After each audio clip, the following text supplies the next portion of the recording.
Shalom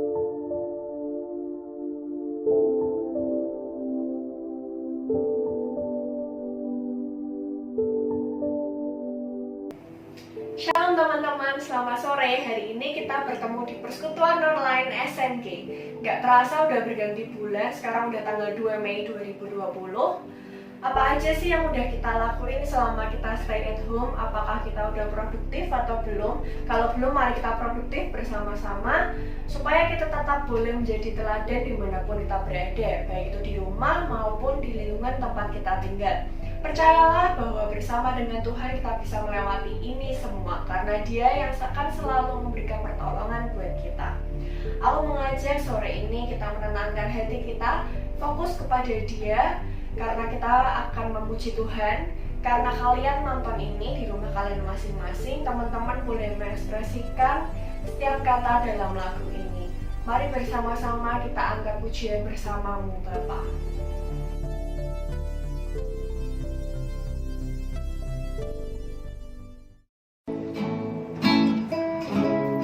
Siapkan hatimu untuk memuji Tuhan. Fokuslah hanya kepada Dia.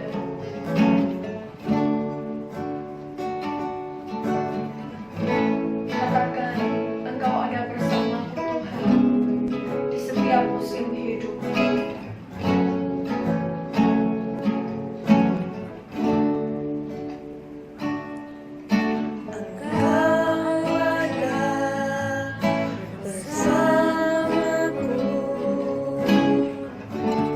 Di tiap musim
including me?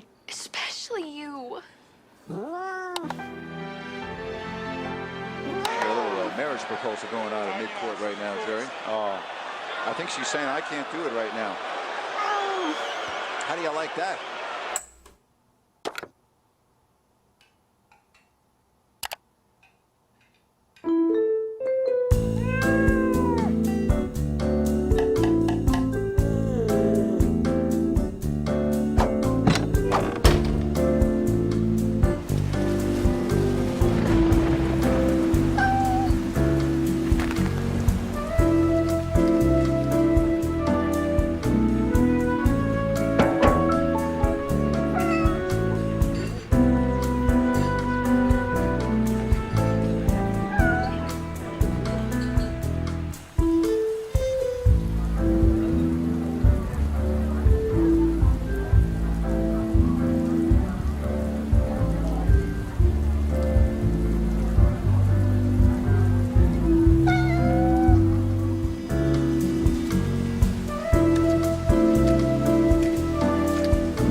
Michael? You went camping too?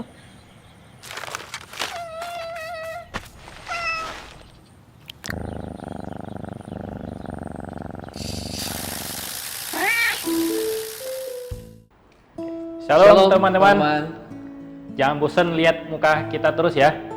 Karena sebenarnya juga kita nggak juga sangat bosan sebenarnya lihat tim kamera terus nggak ada orangnya gitu loh. Lihat saya bosan. Mungkin juga ya. Nah, Oke. nggak bisa ketemu langsung itu Betul. merasa nggak enak ya. Betul, Sir. Mister kangen latihan paduan suara nggak? Iyalah, selain Mister kangen sama Miss Wulan, juga Mister kangen sama kalian semua. Dengar-dengar katanya ada orang dari Mana itu?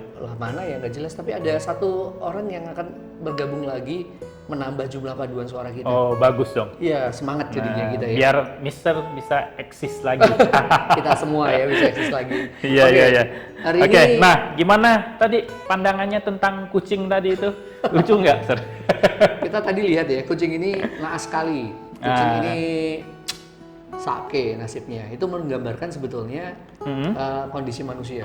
Manusia tuh sering dalam situasi yang naas, situasi yang tidak diinginkan. Kita semua sering dalam situasi seperti itu. Kayak Seperti corona ini ya? Betul. Kayak betul. corona ini ya. Situasi Jadi corona. masalahnya apa ini, Sir? Nah, corona seperti ini bisa menjadi sebuah masalah yang besar, khususnya kalau kita kena atau keluarga atau orang yang dekat sama kita kena. Kita nanti akan mulai bertanya-tanya, kenapa ini terjadi sama saya? Bertanya-tanya, Tuhan di mana? Nah, Tuhan ada apa enggak? Lagi tuh, Sir. oke. Nah, teman-teman ada video yang bisa menunjukkan bahwa hal-hal seperti ini terjadi gitu loh. Penderitaan seperti ini. Ya, ada pertanyaan juga. Ya, kita coba saksikan berikut ini ya. Silakan. We are all well aware of the suffering and evil in the world. Horrific suffering, unspeakable evil. How then can anyone believe in the existence of an all-loving, all-powerful God? And if God does exist, why would anyone want to worship Him? Nah, itu Sir. Ya, betul kan? Iya, orang sedih karena penderitaan dan orang mulai bertanya, di mana Tuhan? Nah, iya, kalau misalnya Tuhan ada, kenapa ada masalah ini? Terus kalau misalnya Tuhan ya ada, kenapa dia tidak mau menghilangkan masalah ini? Sama sekali. Apa tidak berkuasa? Atau Tuhan lagi ketawa-ketawa di atas sana lihat kita menderita, lucu kali gitu deh dipikir ya.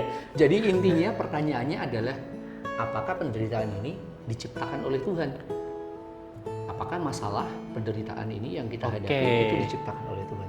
Berarti gini ya, jadi menurut saya tuh ada 3 penyebab kenapa ada penderitaan di dunia ini.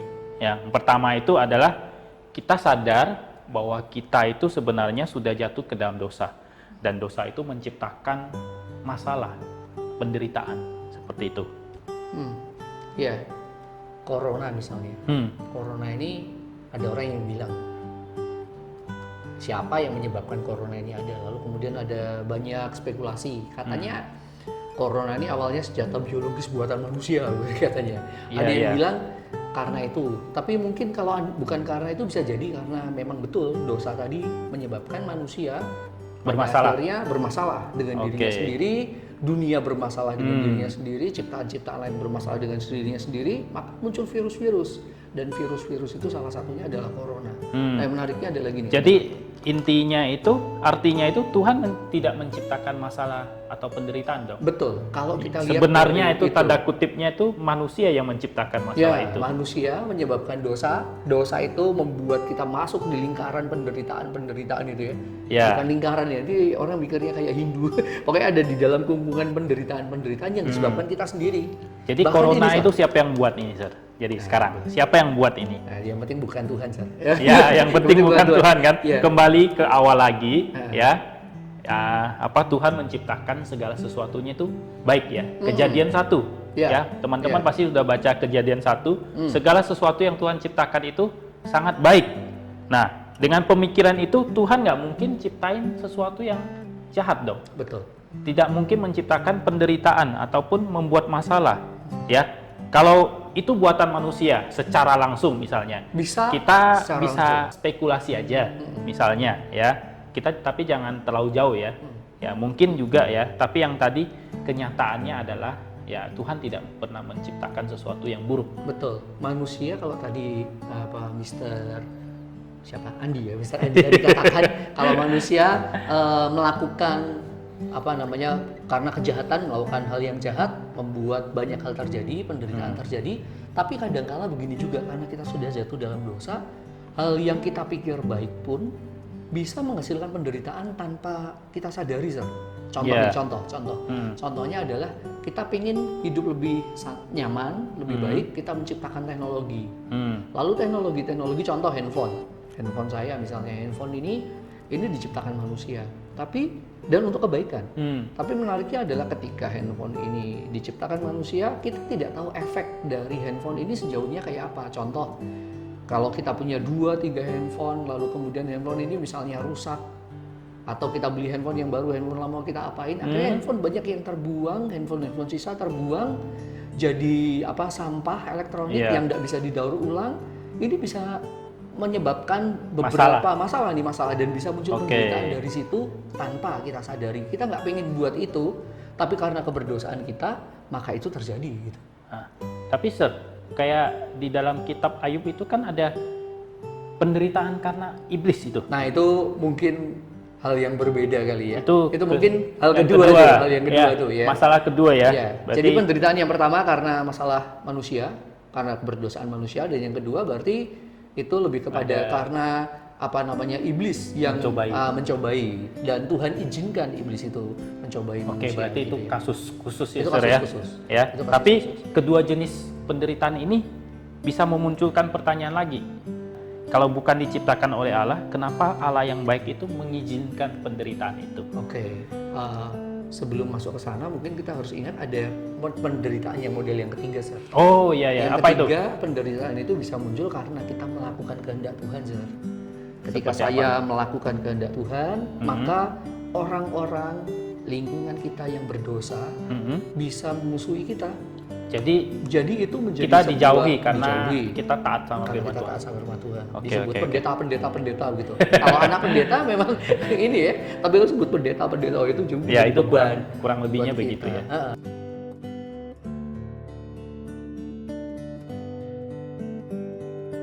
Kenapa Allah mengizinkan penderitaan itu? Nah, kalau kita mau menjawab ini bukan dari Allah, lalu kemudian kenapa penderitaan itu terjadi, maka kita harus mulai berpikir apa itu penderitaan. Mungkin kita mulai mikir itu, apa itu penderitaan? Apakah penderitaan itu selalu negatif buat kita? Apakah penderitaan itu tak ada gunanya? Berarti salah dong lagu itu. Susah itu. Itu malah betul ya, tak ada gunanya. Mestinya nggak selalu, Sir.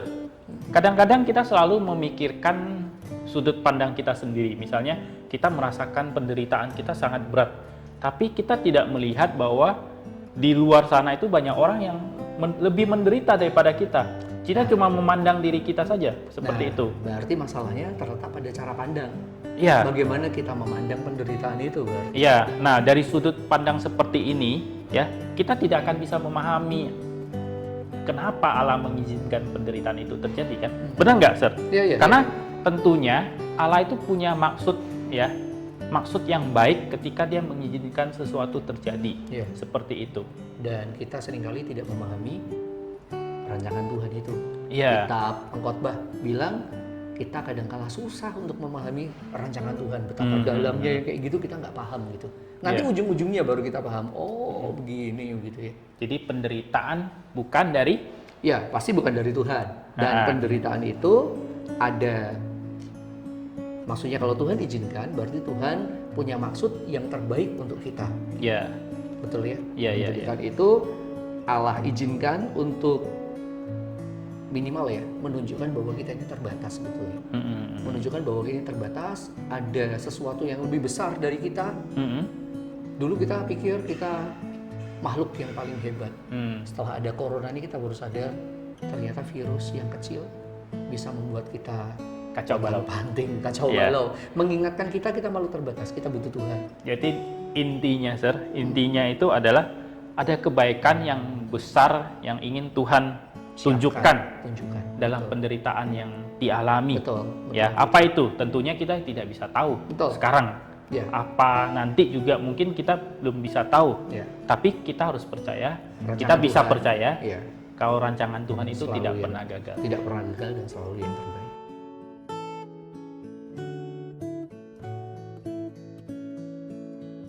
Nah, oke kalau gitu, setelah kita bisa memandang penderitaan itu secara positif, sekarang mari kita bahas bagaimana cara menyikapi penderitaan yang tepat. Andai penderitaan itu menimpa kita atau kita alami, bagaimana kita bisa menyikapinya dengan benar? Yes, Sir. Nah, tentu agak sulit bagi semua orang untuk bisa memaknai penderitaan itu. Kalau kita yang mengalaminya ya, sudah Iya, mengalami kalau gitu. kita ngomong sekarang kita Gampang. mengalami gampang. Maksudnya kita tidak mengalami, kita gampang ngomong. Oh, kita bisa menyikapi dengan baik. Enggak semua orang bisa begitu. Nah, kalau soal menyikapi, tentunya ya, yang pertama itu adalah kita mencari kehendak Tuhan. Mencari kehendak Tuhan. Ini istilah Iya. yang sering muncul nih. Bukan abstrak. begitu, Sir? Abstrak, Sir. Abstrak. Iya, Tapi iya. oke, gimana praktisnya? Nah, praktisnya, Sir. memang abstrak ya, tapi teman-teman cukup pinter lah. Teman-teman cukup pinter untuk memahami apa itu mencari kehendak Allah, ya. Ya, salah satunya ya kita berdoa, kita baca firman Tuhan, kita mendekatkan diri kepada Tuhan dengan bersaat teduh. Benar nggak? Itu Ya. mencari kehendak Tuhan kan? Seperti Itu itu. artinya tidak melupakan Tuhan, mendekat kepada Tuhan. Iya, nah, terus yang kedua itu adalah kita dapat menggunakan akal pikiran kita yang diberikan oleh Tuhan, hikmat yang diberikan oleh Tuhan itu untuk ya terus mengupayakan yang terbaik, terus berjuang ya menghadapi permasalahan seperti ini. Seperti itu, Sir. Jadi dengan kemampuan kita, Mm-mm. dengan kebijaksanaan, dengan otak yang Tuhan beri, Ya. dengan pertimbangan-pertimbangan yang matang, kita menghadapi penderitaan itu dan kita tidak boleh menyerah lawan penderitaan Iya, itu. seperti itu. Ya, betul, saya setuju. Jadi bahasa rohaninya tekun menghadapi penderitaan. Oke, coba Sir. Ayat-ayat untuk Yang pas ya. yang pas itu untuk menutup supaya orang itu bisa tekun Oke. menghadapi cobaan itu Oke, seperti apa? kita bisa lihat di dalam Roma 5 ayat 3 sampai 5, teman-teman. Mm-mm. Bisa apa nanti Dibaca di sini di sini ya. ya. Oke. Di dalam Roma 5 ayat 3 sampai 5 Paulus menjelaskan bagaimana Paulus itu menghadapi penderitaan itu dengan ketekunan. Dia memberitakan Injil sampai harus menderita. Ini penderitaan jenis yang keberapa coba tadi? Ketiga ya. Ketiga ya. Penderitaan jenis ketiga, dia menghadapi penderitaan itu dengan ketekunan dan itu membawa keuntungan buat Paulus. Yaitu apa? Membawa Paulus semakin dekat dengan Tuhan. Semakin berpengharapan, semakin mendekat dengan Tuhan. Ya. Jadi penderitaan itu ada gunanya dan dihadapi dengan ketekunan. Oke, berarti ada pengharapan di dalam Tuhan dalam setiap masalah yang kita Iya, hadapi. betul. bersama. Oke. Nah, teman-teman, sekian obrol-obrol kita, Ya. ya, sekian apa yang sudah kita bincang-bincangkan hari ini. Biarlah kiranya Tuhan terus menguatkan kita, ya, di masa-masa sulit seperti ini. Ya, kita tetap stay at home dan kita terus berdoa memohon pimpinan Tuhan. Ya, Oke? tetap semangat menghadapi penderitaan kita masing-masing, berharap kepada Tuhan. Tuhan berkati teman-teman. Berkati kita semua.